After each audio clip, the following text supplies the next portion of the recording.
গত 24/2 তারিখ থেকে আমাদের বোরহানউদ্দিন বাজারের ব্যবসায়ীরা সবাই মিলেই একটা ডিসিশন নিছে যে আজানের সাথে সাথে দোকানের শাটার বন্ধ করে আমরা মসজিদে চলে যাব।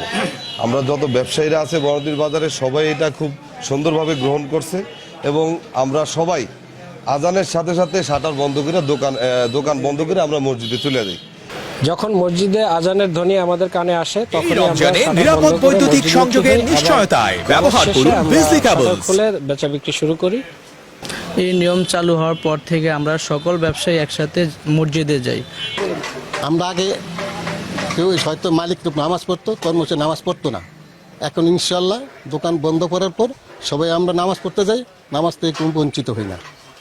নামাজের সময় যখন আমাদের দোকানে কাস্টমার থাকে তখন আমরা কাস্টমারদেরকে বলি যে ভাই আমাদের এখন নামাজের সময় হয়েছে, আমরা এখন নামাজে চলে যাব, আপনারা চাইলে আমাদের সাথে যেতে পারেন। তো কিছু কিছু কাস্টমার আছে যে তারা আমাদের সাথে সহমত হয়ে একসাথে নামাজ পড়তে যায়, আর কিছু কিছু কাস্টমার বাইরে অপেক্ষা করে যে নামাজ শেষ হয়ে আমরা দোকানে আসলে তারপরে তারা আমাদের থেকে কিছু মাল কিনা বিক্রি করা মানে কেনাকাটা করবে এতটুকু। এটা যদি মসজিদমুখী সবাই হয়, মানুষের হিংসা বিদ্বেষ থাকবে না, সবাই একসাথে নামাজ পড়বে। এটা বাংলাদেশের জন্য একটা গ্রহণযোগ্য। সবাই যদি কাজ করে তাহলে সারা বাংলাদেশে এটা হবে। এবং বওয়ান্দি থেকে চালু হয়েছে এবং ভোলা জেলা আমাদের একটা সুন্দর জেলা, একটা সুন্দর একটা মানুষ আছে, সবাই এখানে আছে। সবাই যেন মসজিদমুখী হয় এটাই আমি আশা করি। বোরহানউদ্দিন বাজার ব্যবসায়ীদের যে নামাজের যে উদ্যোগটা, আজানের সাথে সাথে দোকান বন্ধ করে নামাজের উদ্যোগটা, এটা একটা মহৎ উদ্যোগ এবং এটা ব্যবসায়ীরা প্রশংসার দাবিদার। গত মাসের 24 তারিখে বোরহানউদ্দিন বাজারের ব্যবসায়ীবৃন্দ তারা একটা সিদ্ধান্ত গ্রহণ করেছে যে আজানের টাইমে তাদের দোকানপাট বন্ধ থাকবে, বেচা কেনা বন্ধ থাকবে, ফরজ নামাজ শেষ আবার দোকানপাট চালু করবে। তো এখানে যারা হিন্দু ব্যবসায়ী আছে তাদের দোকান সবসময় খোলা থাকবে।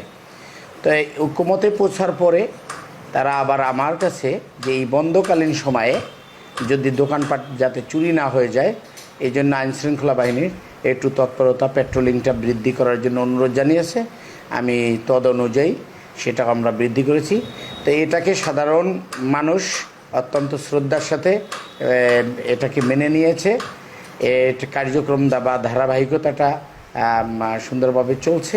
এটার পাশাপাশি অন্যান্য যে আমাদের বোরহানউদ্দিনের যে বিভিন্ন জায়গায় ব্যবসায়ী বৃন্দ যারা আছে, যে বুরহানগঞ্জ, তারপরে খাসমহল, মির্জাকালু, তারপর কুঞ্জের হাট, এসব ব্যবসায়ীরাও এটাকে সমর্থন করে তারাও হলো যে কার্যক্রম চালু করেছে। তারাও আমাদের কাছে আবারও আইনশৃঙ্খলা সহযোগিতা চেয়েছে। আমরা সেখানেও ফাঁড়িকে বলেছি এবং অন্যান্য আমাদের যে পেট্রোল টিম আছে তাদেরকেও বলা আছে যাতে কোথাও কোনো অপ্রীতিকর কোনো ঘটনা না ঘটে।